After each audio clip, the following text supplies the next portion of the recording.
Je l'entends respirer. Je ne suis pas du genre à psychoter, ni à être paranoïaque, mais là je ne sais plus quoi faire. Il faut que je raconte cette histoire.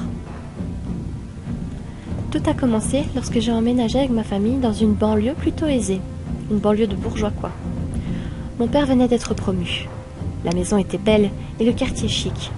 Ce n'est pas vraiment mon truc, le chic. Ça ne l'a jamais vraiment été, d'ailleurs. Mes parents avaient eu la chambre moyenne car ma petite sœur avait réclamé la plus grande. J'ai donc hérité de la chambre la plus petite, vu que c'est moi qui avais le moins de choses et qu'il ne restait que celle-ci. J'avais simplement une commode, une petite TV avec une console de jeu et mon lit simple. On avait mis le lit contre le mur de ma nouvelle chambre. Tout se passait bien au départ. J'avais recouvert les murs de mes posters de groupes métalleux, étalé quelques boîtes de jeux vidéo près de ma télé. J'avais marqué mon territoire en quelque sorte. La première semaine, j'avais du mal à dormir. Je me suis dit que c'était dû au changement récent, que j'allais vite m'habituer à la maison.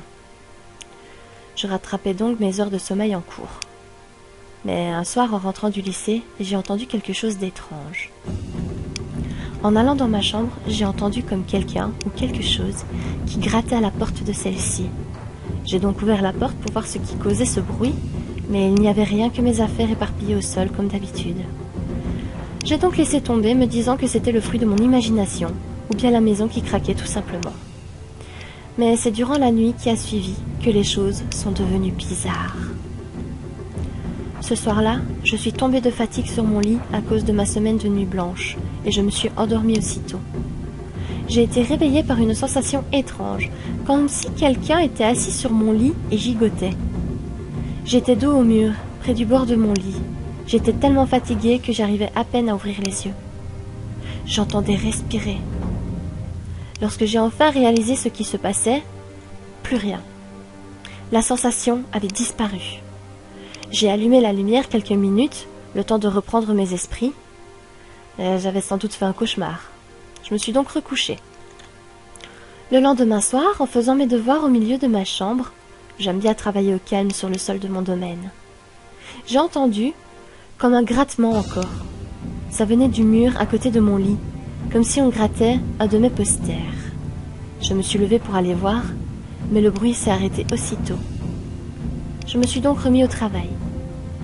Mais dès que je me suis à nouveau assis au sol, le bruit est revenu. Ce petit jet a duré jusqu'à ce que ma mère frappe à ma porte pour que je vienne dîner.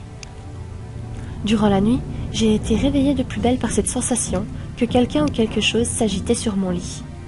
Cette fois, j'ai faim de dormir, attendant de voir si ce n'était qu'un rêve. Je me suis pincée en silence pour me réveiller. Mais je ne dormais pas. J'avais toujours les yeux fermés, je l'entendais respirer. D'un coup, les agitations ont cessé, mais j'ai senti comme une masse se blottir contre mon dos. Pas comme un chien, non, comme une personne.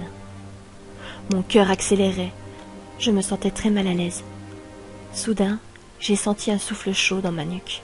J'ai crié et allumé ma lampe, et plus rien. Ces expériences nocturnes se sont répétées pendant 2 semaines, sans compter les grattements réguliers.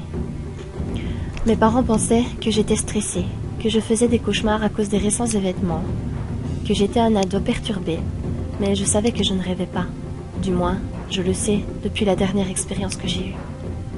Ma dernière expérience avec la chose de la nuit s'est produite il y a 1 semaine. Cette fois, j'avais décidé de voir ce qui me causait tant de terreur nocturne. Je m'étais munie d'une lampe torche que j'avais cachée avec moi sous la couette. Et je l'ai attendue. J'ai à peine eu le temps de m'endormir que cette masse s'est à nouveau manifestée. Cette fois, j'étais face au mur pour tenter de l'apercevoir. Bien que terrorisée à cette idée, je discernais dans l'obscurité une masse encore plus noire sortir du mur. J'ai ensuite fermé les yeux. J'avais peur. J'ai senti cette masse sautiller sur mon matelas, faisant un peu grincer les lattes fragiles de mon lit. Elle s'agitait un peu à la manière d'un animal. J'entendais sa respiration rauque et saccadée. J'étais terrifiée. Au bout d'une dizaine de minutes, qui pour moi avait paru une éternité, la chose avait décidé de s'allonger à côté de moi. Je la sentais collée à mon corps recroquevillé. Elle dégageait une chaleur dérangeante et semblait s'accrocher à moi. J'étais sur le point de craquer, de pleurer, de hurler, mais j'avais réussi à garder mon calme. Comble de l'horreur, Je sentais son souffle sur mon visage crispé. Je serrais ma lampe torche dans mes mains tremblantes. C'était le moment. D'un geste, j'ai braqué la lampe aveuglante sur le visage de la créature. Et ce que j'ai vu m'a terrifié. Un visage décrépit de jeune fille, sans lèvres ni nez. Je pouvais même plus crier. Ses yeux injectés de sang se sont révulsés au contact de la lumière. Elle a disparu dans le mur, comme si elle se fondait avec lui, en criant. Ce cri n'était pas humain, on aurait dit un animal qu'on égorgeait. C'est alors que j'ai allumé ma lampe de chevet et je n'ai pas dormi de toute la nuit. Le lendemain, j'ai imploré ma sœur d'échanger de chambre. Aidée par mes parents qui n'en pouvaient plus de m'entendre la nuit, et par je ne sais quel miracle, ma sœur finit par accepter. Depuis ce jour, je n'ai plus aucune terreur nocturne. Plus aucun bruit ne vient de ma nouvelle chambre. Mais comment savoir si tout cela était vrai, si je n'ai rien imaginé? Eh bien, depuis une semaine, j'entends ma sœur hurler la nuit.